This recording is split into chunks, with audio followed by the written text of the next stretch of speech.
આ જે છે એ મૃત્યુલોક છે, પૃથ્વી મૃત્યુલોક.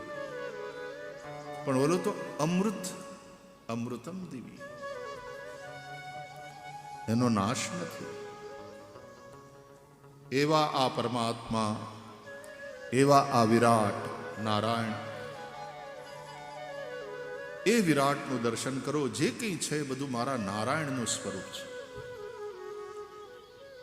14 લોક મારા નારાયણના અંદર કલ્પાયેલા છે. પાતાલમે તસ્ય હિ પાદમૂલમ પઠંતિ પાર્ષ્ણિ પ્રપદે રસાતલમ. પાતાળ એ ભગવાનના પગની પાની, તે સત્યલોક એ ભગવાનનું મસ્તક. 7 સ્વર્ગ, એમાં સૌથી ઉપર સત્યલોક. 7 આવરણ છે, સપ્તાવરણ. અને એ જ રીતે 7 નીચે પાતાળ, અતલ વિતલ સુતલ તલાતલ મહાતલ, અતલ વિતલ સુતલ તલાતલ મહાતલ પાતાળ, અતલ વિતલ સુતલ આદિ. પાતાળ સૌથી નીચે ભગવાનના પગની પાની. અને ભૂહુ ભુવઃ સ્વઃ મહઃ જનઃ તપઃ સત્યમ, આ 7 આવરણ ઉપરના, એને 7 સ્વર્ગ પણ કહે છે. એટલે 7 દુને 14 લોક એ ભગવાનના શરીર રૂપે કલ્પાયેલા છે. આ ભગવાનનું જ શરીર છે. આ રીતે વિરાટનું ધ્યાન કરવું એ સ્થૂલ ધ્યાન છે. આંખ મારી ઉઘડે ત્યાં સીતારામ દેખું, ધન્ય મારું જીવન કૃપા એની લેખું. પણ પછી આંખ બંધ કરી અને ધ્યાન કરો તમારા હૃદયમાં. કેચિત સ્વદેહાંતર હૃદયાવકાશે પ્રાદેશ માત્રમ પુરુષમ વસંતમ. આને પ્રાદેશ કહેવાય. અંગૂઠો અને પેલી આંગળી તર્જની, એની વચ્ચેનું અંતર, આને કહેવાય પ્રાદેશ. અંગૂઠો અને છેલ્લી આંગળી, આને કહેવાય વેંત, એક વેંત. અને આને કહેવાય પ્રાદેશ. પ્રાદેશ માત્રમ પુરુષમ વસંતમ. પોતાના હૃદયમાં રહેલો આ હૃદય પ્રદેશ છે, પ્રાદેશ માત્ર છે. એટલે ઘરમાં આપણે જે મૂર્તિ રાખીએ નાની, પ્રાદેશ માત્ર. મંદિરમાં મૂર્તિ હોય મોટી. એ પોતાના હૃદયમાં રહેલા ભગવાનને આંખ બંધ કરી અને એનું દર્શન કરે, એનું ધ્યાન કરે, એ સૂક્ષ્મ ધ્યાન છે. આ ધ્યાન કરવાથી મન એકાગ્ર થાય છે. मन जो एकाग्र नहीं होय, मन यदि बिखरा हुआ है तो आपको ज्ञान नहीं हो सकता. बापा गમે એટલું કહે પણ ઓલો છોકરાનું મન જ નથી સાંભળવામાં. એ તને કહું છું, કઈ ઉતરે છે ભેજામાં? શિક્ષક ગમે એટલો સારો હોય ને ભણાવતો હોય, પણ છોકરાનું ધ્યાન ન હોય ભણવામાં, એનું મન ક્યાંક બીજે છે, एकाग्र नहीं, नहीं भणे. मन की एकाग्रता आवश्यक है ध्यान के लिए, ज्ञान के लिए. और ध्यान से मन की एकाग्रता सिद्ध होती. मेडिटेशन करवाथी कॉन्सन्ट्रेशन वधे. Ultimately it helps you. તમારા ડે ટુ ડે વર્કમાં પણ એ તમને બહુ મદદ કરે.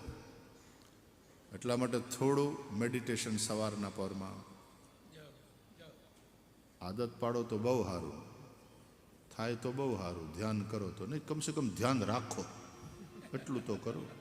ધ્યાન કરો નહીં તો કાંઈ નહીં, ધ્યાન રાખો કે આપણાથી કંઈ ખોટું ન થઈ જાય.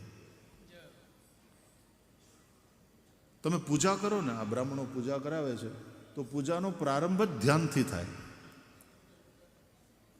શાંતાકારમ ભુજગશયનમ પદ્મનાભમ સુરેશમ વિશ્વાધારમ ગગન સદૃશમ મેઘવર્ણમ શુભાંગમ લક્ષ્મીકાંતમ કમલનયનમ યોગિભિ ધ્યાનગમ્યમ વંદે વિષ્ણુમ ભવભયહરમ સર્વલોકૈકનાથમ. ધ્યાયે ધ્યાયામિ હવે આવાહન કરો ભાઈ, હાથમાં રાખો ચોખા, પછી આવાહન થાય. એટલે નોતરું આપો, બોલાવો, આવાહન કરો. આવે એટલે પછી પધાર્યા, હવે આસન આપો, બેઠા, હવે ચરણ ધુઓ, પાદ્ય આપો, અર્ઘ્ય આપો, આચમની, પછી સ્નાન. આમ ષોડશોપચાર પૂજાનો ક્રમ ચાલે. શરૂઆત ધ્યાનથી. ધ્યેયમ સદા પરિભવગ્નમભીષ્ટદેહમ તીર્થાસ્પદમ શિવ વિરંચિનુતમ શરણ્યમ.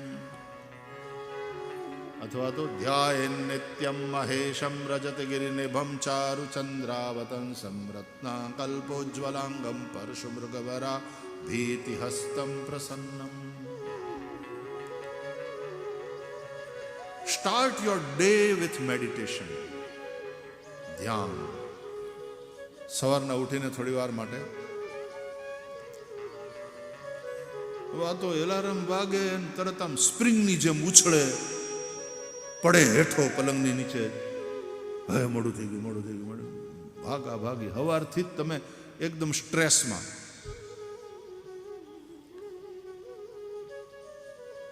ઇતના તનાવ હૈ.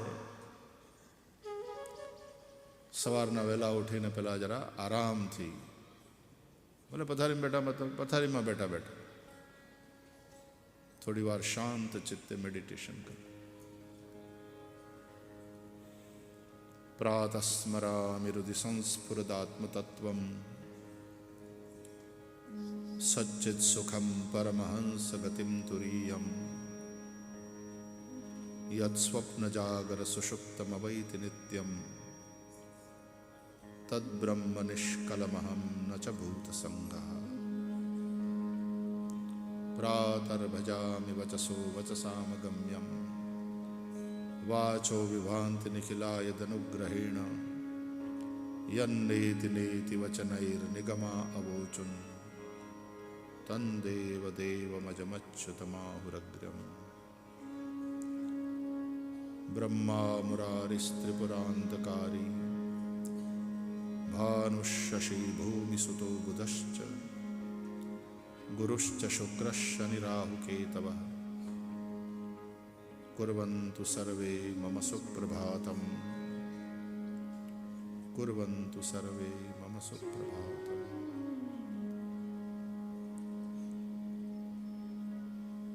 ध्यान के साथ यदि आरंभ करते हो अपने दिन का, एक शांति, एक रिलैक्सेशन, एक आनंद से भरकर दिन की शुरुआत. આપણે સવારના ઉઠીએ ત્યારથી તણાવમાં, તો ધ્યાન ભાગવતના પ્રારંભે જ સુખદેવજીએ પહેલા ધ્યાન શીખવાડ્યું. બે પ્રકારનું ધ્યાન, સ્થૂલ ધ્યાન, સૂક્ષ્મ ધ્યાન. એનાથી મનની એકાગ્રતા. નાઉ લિસન કેરફુલી. ધ્યાન પછી પ્રાર્થના, એટલે મંગલાચરણ આવ્યું. તૃતીય અધ્યાયમાં, બીજા સ્કંધના ત્રીજા અધ્યાયમાં શ્રોતાના ચિત્તની શુદ્ધિનું વર્ણન, અને ચોથા અધ્યાયમાં સુખદેવજીએ મંગલાચરણ કર્યું, એમાં વક્તાના ચિત્તની શુદ્ધિનું વર્ણન. મન એકાગ્ર થયું, હવે ચિત્ત શુદ્ધિ કેમ? પછી તમે નાવા માટે જાઓ ને બાથરૂમમાં,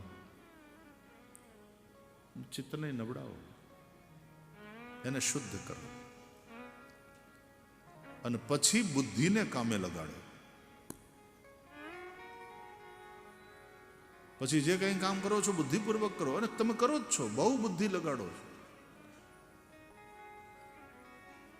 એટલે કે ઓલી મથાનીને મંથનના કામે લગાડી, અને એને કારણે પછી જેમ માખણ નીકળે એમ વિચારની પરાકાષ્ઠા એટલે કે મનન, એટલે કે મંથન, એના દ્વારા તમે તત્વને પ્રગટ કરી અને જાણી લો, એનો અનુભવ કરી લો. એ તત્વ એટલે શું? બોલે કૃષ્ણાત પરમ કિમપી તત્વમહમ ન જાને. શ્રી કૃષ્ણ પરબ્રહ્મ, પરમાત્મા એ જ તત્વ છે. એને જાણવું, એનો અનુભવ, એનું નામ જ્ઞાન, અપરોક્ષાનુભૂતિ. આ 3 પ્રકરણ, ધ્યાન પ્રકરણ, ચિત્તશુદ્ધિ પ્રકરણ અને મનન પ્રકરણ, 2 અધ્યાય, 2 અધ્યાય અને 6 અધ્યાય, એમ 10 અધ્યાયનો ભાગવતનો દ્વિતીય સ્કંદ છે. એમાં ભગવાન આદિનારાયણે બ્રહ્માને ચતુશ્લોકી ભાગવતનો ઉપદેશ કર્યો તે કથા આવે છે. કેવી રીતે આ સૃષ્ટિ થઈ? Why this whole creation is there? How it took place? કેવી રીતે બન્યું આ બધું? શા માટે આપણે અહીંયા છીએ? આ સૃષ્ટિમાં દરેક ઘટના કોઝ એન્ડ ઇફેક્ટથી સંકળાયેલી છે, કાર્ય અને કારણથી. સિમ્પલ. 8 દિવસ માટે જેતપુર અમે આવ્યા તો એનું કારણ છે, અમથા નથી આવ્યા. કારણ શું છે? કથા છે. 8 દિવસ માટે જેતપુર આવ્યા એનું કંઈ કારણ છે, તો 80 વર્ષ માટે જગતમાં આવ્યા અમથા એનું કંઈક કારણ છે.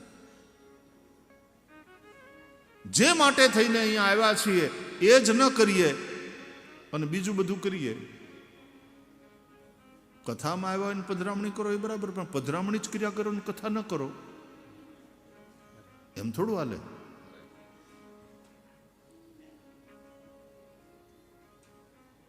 એમ આપણે અહીંયા આવ્યા છીએ 80 વર્ષ માટે, એટલે તમે લગ્ન કરો એનો વાંધો નહીં, દુકાન હલાવો એનો વાંધો નહીં, આનંદ કરો એનો વાંધો નહીં, પણ ભજન તો કરો. તન બીનું બેદ ભજન નહીં બરના. હવે ઈ જ ન કરીએ ને બાકીનું બીજું બધું કરીએ.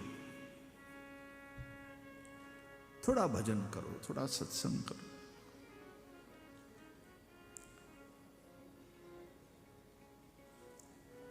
ભગવાન આદિનારાયણે પોતે જ પોતાને અનેક રૂપોમાં અભિવ્યક્ત કરી અને આ રૂપ લીધું. કેવી રીતે?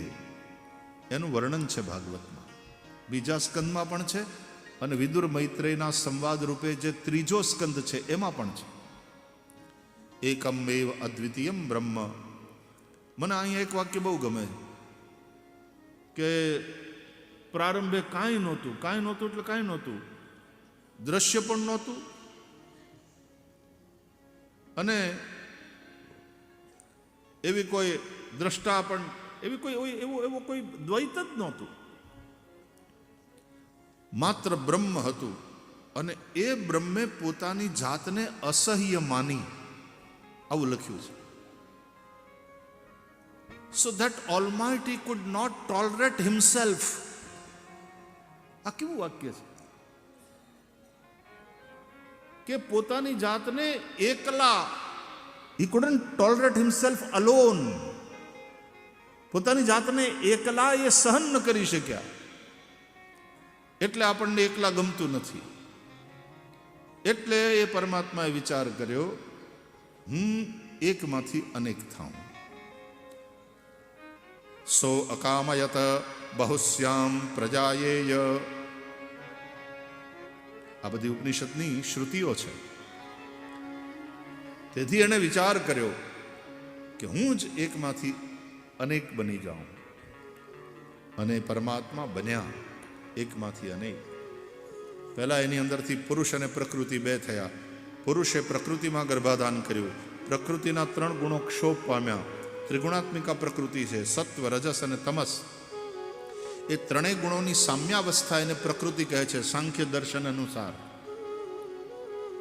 પછી એ પુરુષે જ્યારે પ્રકૃતિમાં ગર્ભાધાન કર્યું ત્યારે પ્રકૃતિના ગુણો ક્ષોભ પામ્યા અને કાળ, કર્મ અને સ્વભાવથી એમાં રૂપાંતરણ થયું અને મહત્તત્વ થયું. અને એ મહત્તત્વમાંથી પછી અહંકાર થયો. એ અહંકાર 3 પ્રકારનો, વૈકારિક, તામસ ઇત્યાદિ.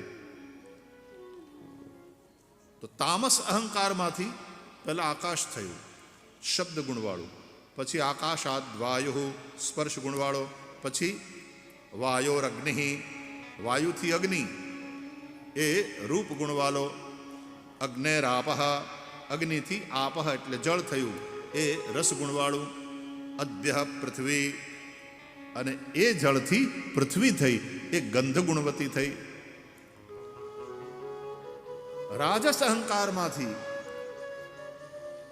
બુદ્ધિ અને ઇન્દ્રિયો શબ્દ સ્પર્શ રૂપ રસ ગંધના જ્ઞાન માટે પેલા 5 જ્ઞાનેન્દ્રિયો થઈ. શબ્દના જ્ઞાન માટે કાન, સ્પર્શ જ્ઞાન માટે ત્વચા, રૂપ જ્ઞાન માટે નેત્ર, રસ જ્ઞાન માટે રસના, ગંધ જ્ઞાન માટે નાસિકા. આને 5 જ્ઞાનેન્દ્રિય કહેવાય. જ્ઞાનેન્દ્રિયો દ્વારા જ્ઞાન થાય એટલે ઈચ્છા જાગે.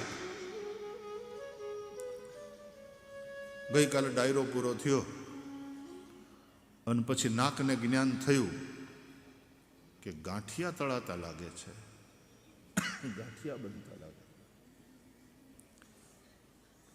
એટલે પૂછ્યું શું પ્રોગ્રામ છે? બધા ગાંઠિયાને લઈને જાજો ભાઈ, ગાંઠિયા ચટણી બધું છે. કેટલા પ્રકારના ગાંઠિયા હતા. નાકને જ્ઞાન થાય ને કે ક્યાંક ભજીયા તળાય છે એટલે પછી ઈચ્છા જાગે ભજીયા ખાવાની. જ્યારે ઇન્દ્રિય વિષય સંયોગથી જ્ઞાન થાય વિષયનું અને ત્યારે એ જ્ઞાનમાંથી ઈચ્છા ઉત્પન્ન થાય છે કે ભજીયા તળાય છે એવું ગંધનું જ્ઞાન નાસિકાને થયું એટલે પછી ઈચ્છા જાગી કે હાલો થોડા ગરમ ગરમ ભજીયા કે ગાંઠિયાની ચા. હવે એ ઈચ્છા જાગૃત થાય ત્યારે ઈચ્છાની પૂર્તિ ક્રિયા દ્વારા થાય. જીભ ખાઈ હકે, ભજીયા બનાવી ન હકે. હા, ભજીયા બનાવવાનું કઈ હકે, પણ જેવા એ જ્ઞાનેન્દ્રિય છે, રસનું જ્ઞાન થાય. બોલવાનું છે એ મુખથી, મુખ એ કર્મેન્દ્રિય છે. તો ઈચ્છાની પૂર્તિ ક્રિયાથી થાય અને ક્રિયા માટે કર્મેન્દ્રિયો જોઈએ. એટલે પછી 5 કર્મેન્દ્રિયો મુખ, હાથ, પગ, મૂત્રદ્વાર અને મલદ્વાર, આ 5 કર્મેન્દ્રિયો છે. કેટલા થયા હિસાબ રાખજો. 5 મહાભૂત, આકાશ, આકાશથી વાયુ, વાયુથી તેજ, તેજથી જળ, જળથી પૃથ્વી. એના 5 વિષય શબ્દ સ્પર્શ રૂપ રસ ગંધ. એના જ્ઞાન માટે 5 જ્ઞાનેન્દ્રિયો. શબ્દ જ્ઞાન માટે કાન, સ્પર્શ જ્ઞાન માટે ત્વચા, રૂપ જ્ઞાન માટે નેત્ર, રસ જ્ઞાન માટે જીહવા, ગંધ જ્ઞાન માટે નાસિકા. હવે જ્ઞાન થયું એટલે ઈચ્છા જાગી. ઈચ્છા જાગી એટલે ક્રિયાની જરૂર પડી. ક્રિયા માટે 5 કર્મેન્દ્રિય મુખ, હાથ, પગ, મૂત્રદ્વાર, મળદ્વાર.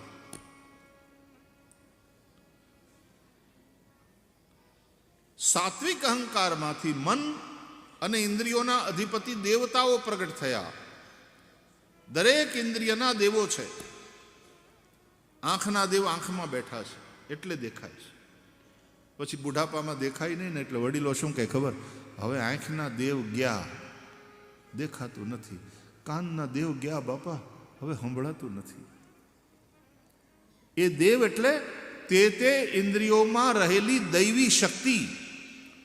કાનની સાંભળવાની જે શક્તિ છે આ દૈવી શક્તિ છે. You can not inject it. આંખની જે જોવાની શક્તિ છે દૈવી શક્તિ છે. પરમાત્માએ કેવું અદ્ભુત મશીન બનાવ્યું છે આ. એને વેલ્યુ કરો. You are blessed with this beautiful human body. એને વેલ્યુ કરો. હરિ તુમ બહુત અનુગ્રહ કીનો, બડે ભાગ માનુષ તન પાવા, સુર દુર્લભ સબ ગ્રંથની ગાવા. કેવું છે આ શરીર? બોલે સુર દુર્લભ, દેવો નહીં દુર્લભ.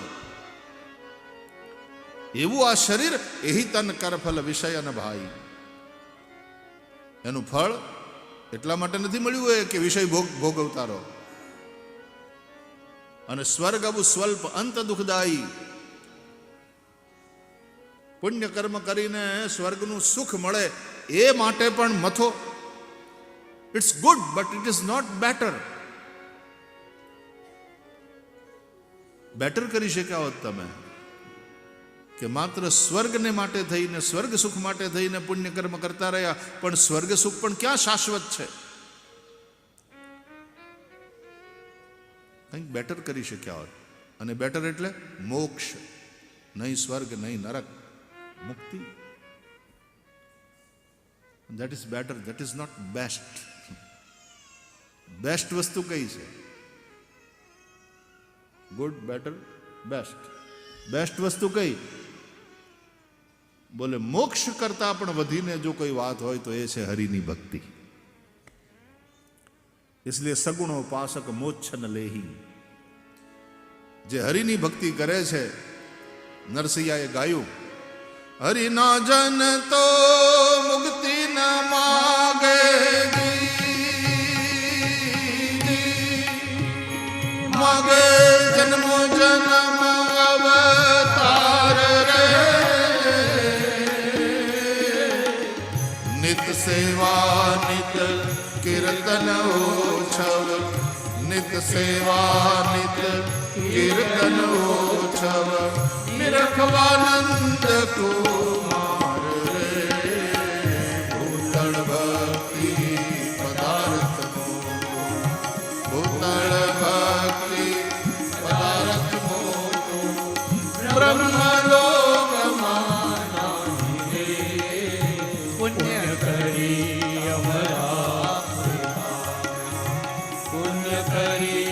અમરાપુરી પામ્યા, અંતે 84 માહી રે, ભૂતળ ભક્તિ પદાર્થ, ભૂતળ ભક્તિ પદાર્થ. હરિના જન તો મુક્તિ ન માગે. This is best.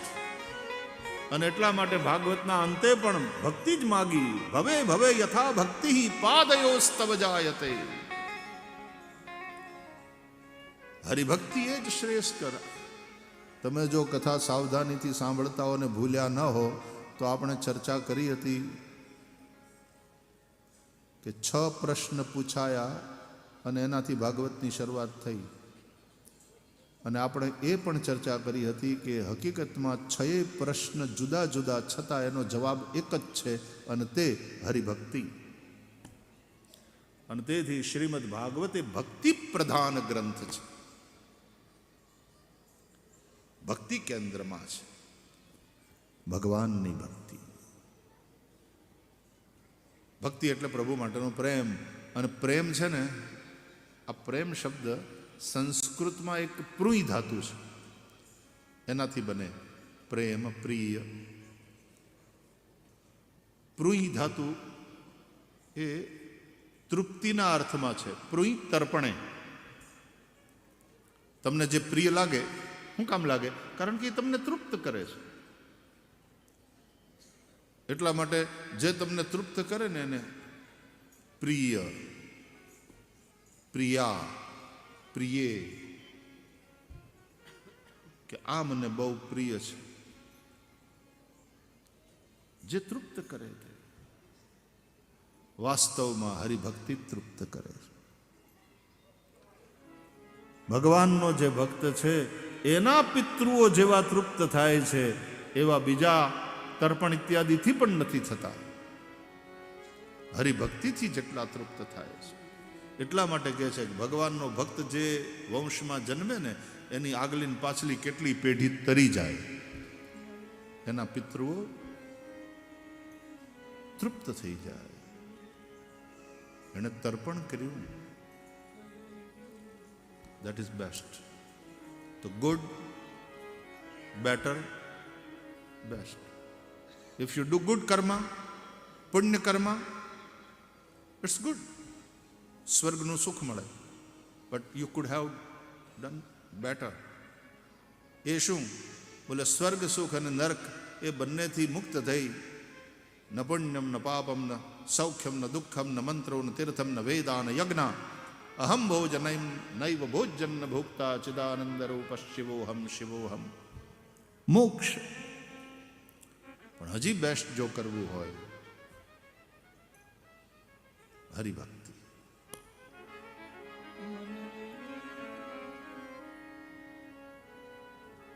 શ્રીમદ ભાગવતમાં નવદા ભક્તિનું વર્ણન છે, રામચરિત માનસમાં પણ નવદા ભક્તિનું વર્ણન છે.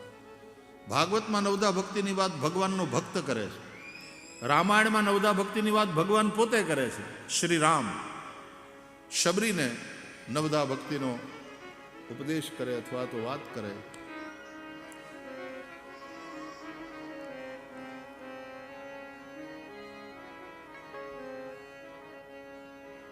પ્રથમ ભગતિ સંતન કર સંગા, દૂસરી રતિ મમ કથા પ્રસંગા.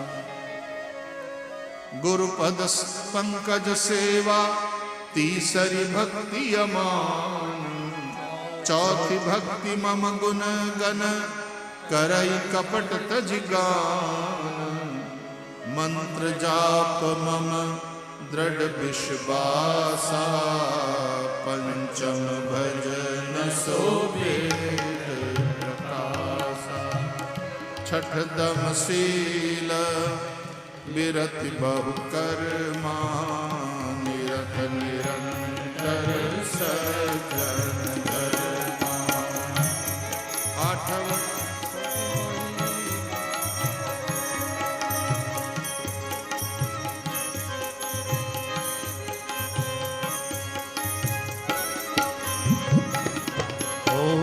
सातव सम मोही मैं जग देखा, मोते संत अधिक कर लेखा.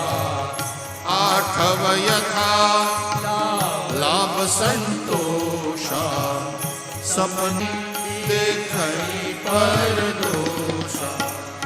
नवम सरल सब संग छलही,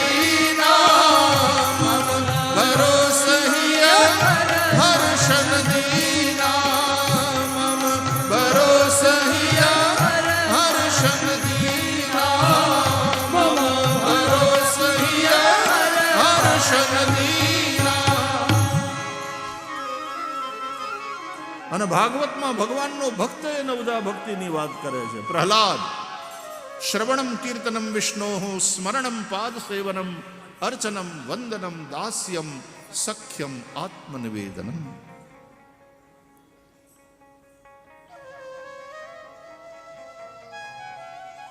આવું સરસ શરીર ભગવાને આપ્યું છે. 24 તત્વોથી બન્યું છે આ શરીર. અંતઃકરણ ચતુષ્ટય, સૂક્ષ્મ શરીરના આ 4 પાસા, મન બુદ્ધિ ચિત્ત અહંકાર. મન સંકલ્પ વિકલ્પ કરે, બુદ્ધિ તર્કવાળી હોય અને નિર્ણય કરે, ચિત્ત સ્મૃતિ બધું સંગ્રહિત કરે, અને અહંકાર સેલ્ફ કોન્શિયસનેસ. આ સૂક્ષ્મ શરીર છે. 24 તત્વોનું બનેલું શરીર. ભગવાન વિરાટ નારાયણ, એના નાભીમાંથી કમળ થયું, કમળમાં બ્રહ્મા થયા. બ્રહ્માએ જોયું ચારે બાજુ જળ જળ જળ છે, ચારેય દિશાનો વિચાર કર્યો. બ્રહ્માને 4 મુખ છે, ચારે મુખમાં 4 વેદ છે. હું આ કમળમાં, પણ કમળ કોના આધારે? बिना मूल के फूल नहीं हो सकता. ये कमल का फूल है तो इसका मूल जरूर कहीं न कहीं होना चाहिए. उस मूल को खोजने के लिए कमल की नाल में ब्रह्मा नीचे उतरे. पोली होती है, नीचे उतर्या, भगवान ने नाभि સુધી પહોંચ્યા પણ તોય કઈ તાગ ન મળ્યો. બ્રહ્મા પાછા હતા ત્યાં ત્યાં આવ્યા કમળમાં. તપ તપ એવો શબ્દ થયો, આકાશનો ગુણ શબ્દ. બ્રહ્માજી જોવા ઈચ્છે છે કે મૂળ ક્યું, મારે જોવું છે, મારે જાણવું છે. એટલે ભગવાને જાણે કીધું કુદરતે કે જોવાની વાત તો 3જા નંબરે આવે. પહેલા શબ્દ, પછી સ્પર્શ, પછી રૂપ. એ રૂપ તો ત્યારે જોવાની વાત આવે ને, આંખનો નંબર તો 3જો. એટલે પહેલા શબ્દ થયો, તપ તપ શબ્દ થયો, કાને સંભળાયો. સૌથી પહેલા આકાશ, આકાશનો ગુણ શબ્દ. बोलने वाला दिखाई नहीं दिया, शब्द सुनाई दिया। इसलिए ईश्वर भले ही नहीं दिखाई दे, लेकिन ईश्वर की जो वाणी है वेद, वो सुनो तो उसमें भरोसा करो और अकॉर्डिंगली करो, उन आदेशों का पालन करो, जो वेद कहते हैं तदनुसार करो तो कल्याण है। आदौ श्रद्धा, એ જે સંભળાયું છે કાન દ્વારા ભગવાનની વાણી, એમ કરવામાં આપણું કલ્યાણ છે. દ્રઢ શ્રદ્ધા, આદૌ શ્રદ્ધા. શરૂઆતમાં શ્રદ્ધા જોઈએ સાહેબ, શ્રદ્ધા વગર આ યાત્રા નહીં થાય. શ્રદ્ધાવાન લભતે જ્ઞાનમ, ગીતા કહે છે. શ્રદ્ધાની દોરી જાલો રે જોર કરીને, પકડી રાખો બરાબર, જોર લગાવી તો વારે ચડશે વાલો રે મેર કરીને. શ્રદ્ધાની દોરી જાલો તો થાક ન લાગે, શ્રદ્ધાની દોરી જાલો તો થાક ન લાગે, કારણ એ તો ચાલે આગે આગે રે જોર કરીને. શ્રદ્ધાની દોરી ચાલો રે જોર કરીને, તો વારે ચડશે વાલો રે મેર કરીને. તમારી શ્રદ્ધાને નુકસાન પહોંચાડે એવી કોઈ પણ વસ્તુનો સંગ, એનું નામ કુસંગ. એવું પુસ્તક, એવા વિચારો, એવા વ્યક્તિઓ જે તમારી શ્રદ્ધાને નુકસાન પહોંચાડે એવી જગ્યાએ રહેવું, એવા માણસની હારે બેહવું, એવા પુસ્તકો વાંચવા, આ બધું કુસંગમાં આવે. इसलिए कुसंग से बचो. कौन कुसंगति पाई न साई, रहे न नीच मते चतुराई.